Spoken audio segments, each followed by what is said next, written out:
Magandang araw po sa inyong lahat mga kababayan, at yun nga po ay nakabalik na ako ng Davao City at magkakasama na po ulit kami ng team. At ngayong araw pong ito ay nag-scout po kami, nandito po kami ngayon sa Sonoda, Kitaw-Taw, Bukidnon. Pupuntahan po namin yung mga bundok at yung mga malalayong sitio na hindi pa namin napupuntahan.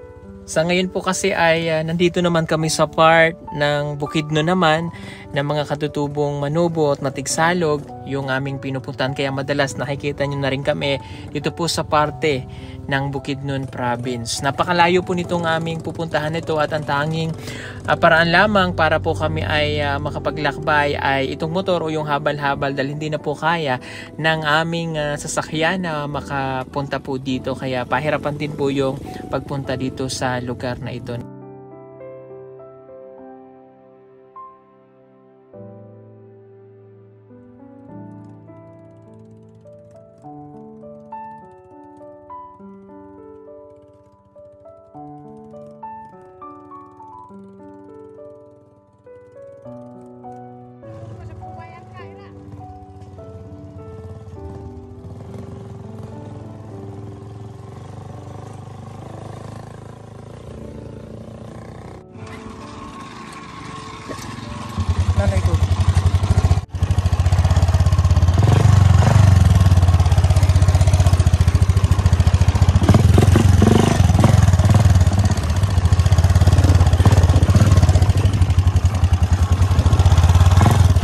Maba po kami kasi ang bigat at saka ang hirap.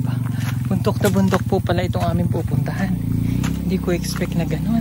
Kaya kung mapansin nyo, naka-short po ako kasi hindi namin plano na pumunta dito. Nag-i-scout talaga kami.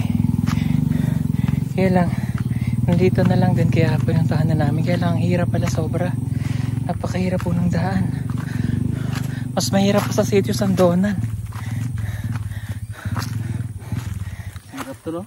Hirap.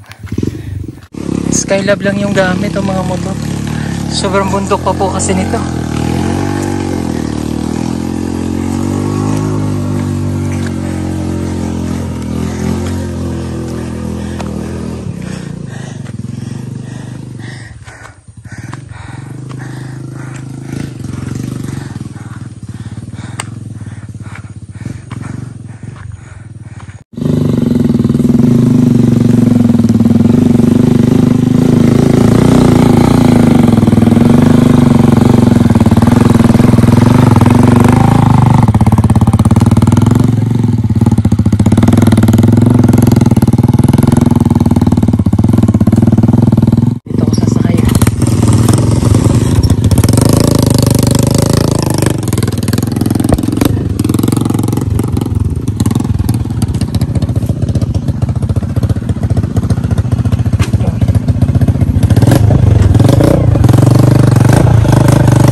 Tumbo. Bigat pala ako sa iyo, Day.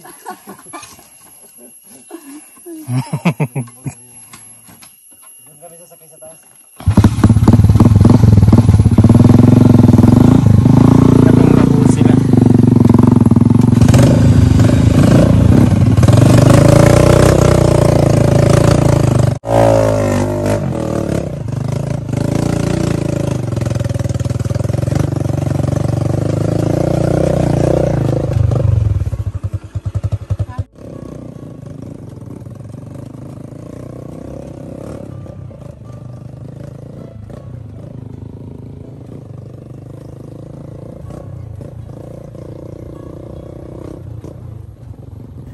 At sa amin pong pag-i-scout ay napuntahan namin itong pinakadulong sitio na kung tawagin nila ay sitio Balatukan, Sonoda, Kitaw-Taw, Bukidnon.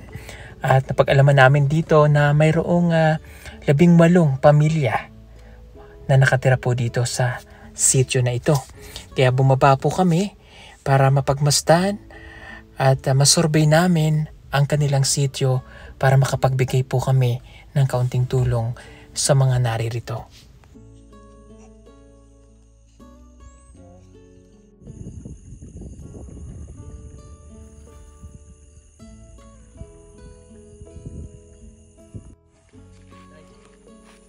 Mga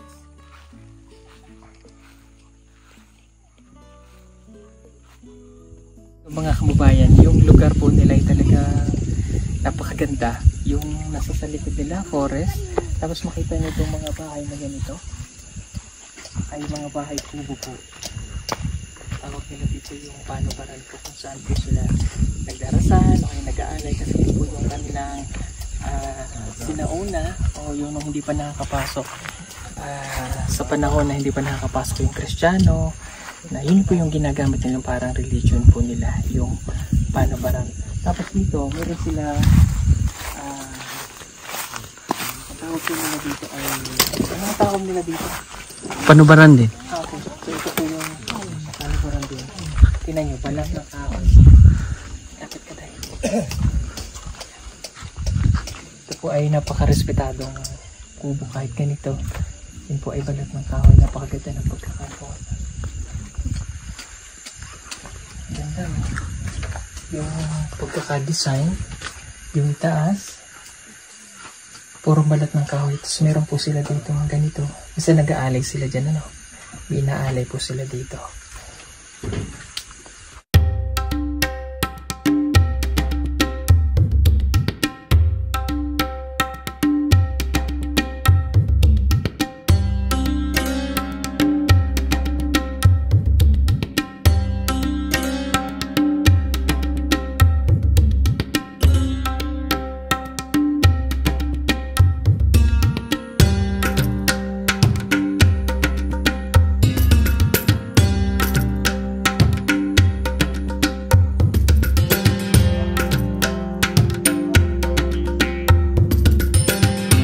Isang bahay na kubo, bahay kubo.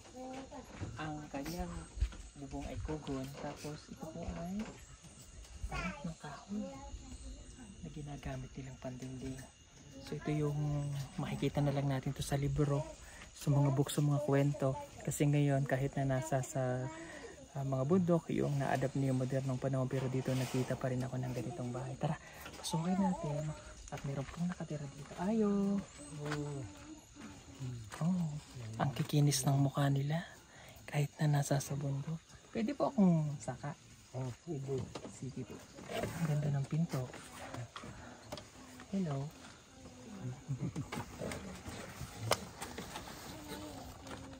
Halo? Ang inyong salita? Matigsalog? Matigsalog? Okay, ang ganda ng mga mukha nyo. Anong pangalan? Mita. Mita, si tatay? Tomas. Okay. Ilan taon na si tatay?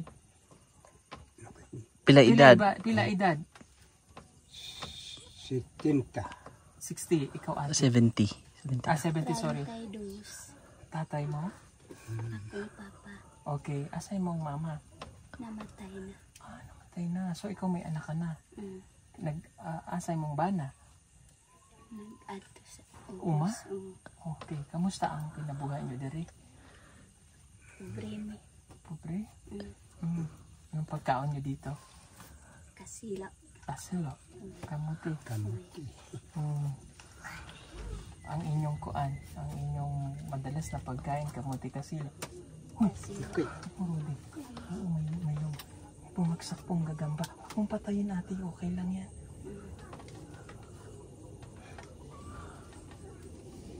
May nakita po ako na sandali, parang Kaahas yan din ha? parang baboy ramong maliit. Ang sanay tayo? Kuan. Baboy? Unggoy.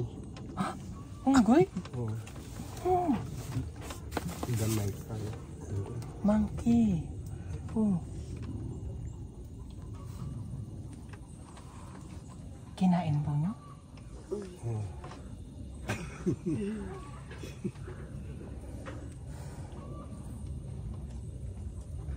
Kasi kala ko baboy ramo po.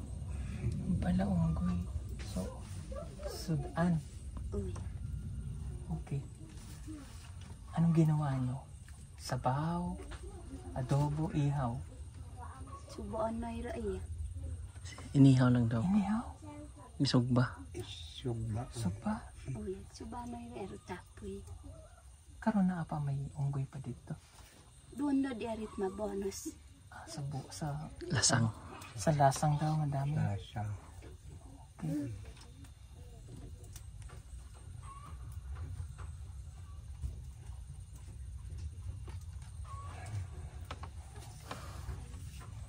So yung mga kasi yung sa kanila po, so na intindihin natin mga kababayan, no? So yung way of survival nila dito sa bundok, kaya sila kumakain ng mga hayop, yun po ay nasa sa teritoryo nila at yun yung kanilang kinalakihan. So siyempre sa atin mapapano, bakit nyo kinain, bakit nyo gano'n, kasi yun po yung kanilang pamumuhay, no? Kahit may baboy ramo o yung iba nga sa ibang lugar na pinuntahan namin, yung tarsier, kinakain po nila, pero pagka bawal na po talaga yun. But anyway, kailan pa to? Dugay na? Dugay na. Laluhoy. Dugay na pala. Okay. Ang iyong asawa nasa Uma, si tatay, anong trabaho ni tatay dito? Wala. Uma lang si tatay. Umalang. Og pamularo diat mo kasilap kan man dia kagkoonon na Nagkuha lang doon ng mga kasilo, nagtatanim. Oo, nagtatanim, tapos kumukuha lang ng mga kasilo, pagkain nila. Tingnan mo yung ni tatay. Ano yan tayo? Itak? Kani. Oo. Tanaw. Ang ganda, no? ilab. Ilam. Yung lagayang kaluban. Patingin. Sa kuban. Sa kuban. Sa amin ang tawag niyan ay kaluban. Ang ganda, tingnan nyo po. Oh. Tingnan nyo, ang ganda, oh. The art, the design, very unique. Akalain nyo na nakakagawa sila ng mga ganito. Sino naghuman? Ini as amoy. Oh, si tatay daw. Oh. Yung mga ganitong design, may maliliit pa nga akong nakita nito na pag ganito rin. So, ang grabe yung pagka-design ng nila. Ang galing. Bugnaw po dito sa gabi, Bugnaw. Magsilya. Now, magpags, Magpag. Oh. magabon. Kuya. Magabon daw dahil magpags. Mga habol man kayo. Habol. Hmm. Okay. Karon, pagkaon nyo ulit. Kasilo. Mga gabi. Sila uy bingala. Okay, bingala po ikamuting kahoy na bigas.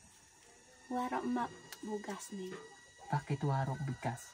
Wa mayag palit na.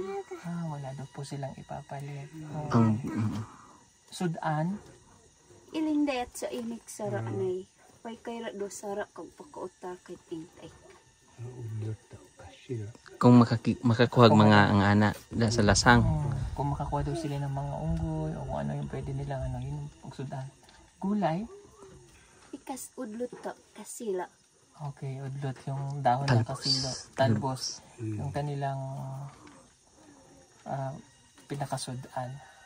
Natutuwa ako sa paligid nila kasi hindi nila pinuputol yung mga kahoy kasi sobrang lasang pa no? Siguro nagtatanim sila dun sa mga malalayo na nila pero yung paligid po nila walang kaputol yung mga kahoy, talagang maano pa, virgin forest as in, no? Karon ba mayroon po kayong karon na sapi? Karon ba daw na mo'y gigunitan nga sapi? Waro. Waro. Waro salapi. Waro sa lapi. Waro. Ang paano yung kapi, waro? Te, waro ayas wa may palit na y. Doon di ako tindahan dit sa layan. Wa may palit na y. Wala daw pambili. Wala daw punta pa sabi no, wala silang pambili ng kape, doon pa sila pupunta sa Salalayan, yung second stop na pinuntahan namin bago po kami nakapunta dito. Okay, sige, meron akong ibibigay na tulong para sa inyo. I know napakalayo po nitong lugar na aming nilakbay at isa lamang to sa mga bahay na aming nakita dito sa napakasimple po nilang bahay. Ikaw rin tatay nag-ayos ng balay. Ano? Tibay? Okay. Magtitingko lang po ako sa ating sponsor kay Anonymous ng Singapore. Ayan, para po sa kanila ito. Tignan na lang natin.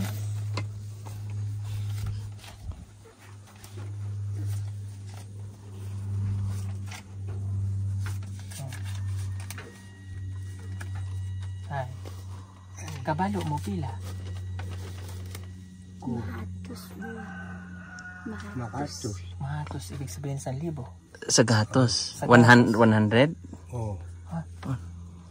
Hindi. Sa gatos, day. Sa gatos. Oo. 1,000. Oh, 1,000. Oh. Akala nila sa gatos. Ate, Salamat ga. Salamat tayo. salamat. Oh, palit kayong bigas. Palit kayong kape. No? So, wala kasi kaming dala mga kabayan dahil nag-scout kami. At para ma-check namin yung lugar po nila. Kaya lang, hindi namin, kumbaga, yung pag-scout namin, hindi namin na-expect palagi. Tapos, hindi namin alam na ganito yung dadaan namin. Marami kasi kaming package na dapat ay ipamimigay para sa pag-scout namin, malaman namin kung saan dadalhin. Kaya lang, hindi kakayanin yung papunta dito. So dahil dun sa dinaanan namin, yung sasakyan, katulad po nung Skylab, ang motor, so hirap.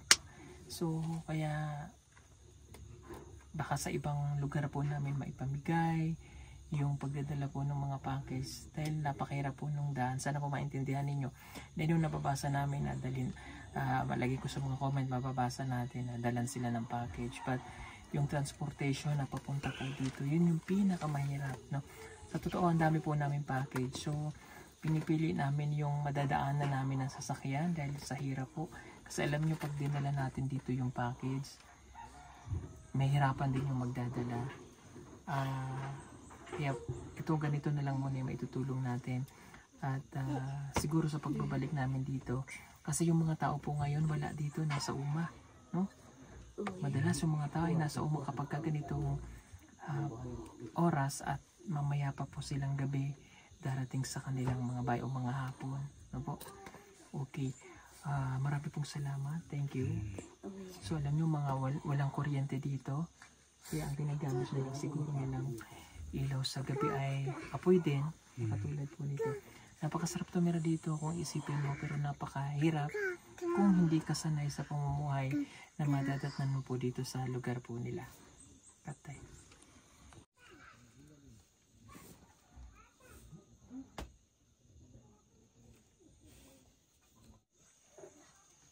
Sige. Thank you po ulit sa ating Anonymous ng Singapore. Maraming pong salamat sa pinadala niyo pong tulong at malaking tulong po para po sa mga kagaya nila. Ingat, amping mo diri ha. Salamat sa pagpapatuloy sa inyong munting tahanan. Thank you at kami po ay alis na. Maraming pong salamat ulit. Sige po, thank you. Salamat ba? Salamat. Napakasimpleng bahay. Ang pinto nila. Kahoy lang.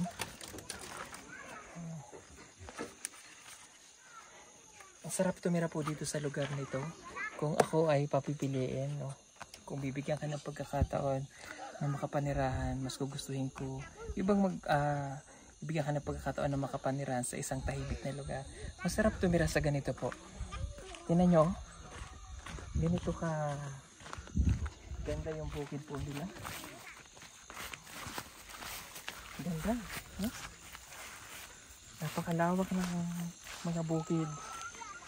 Tapos simple lang, tahimik, walang pollution.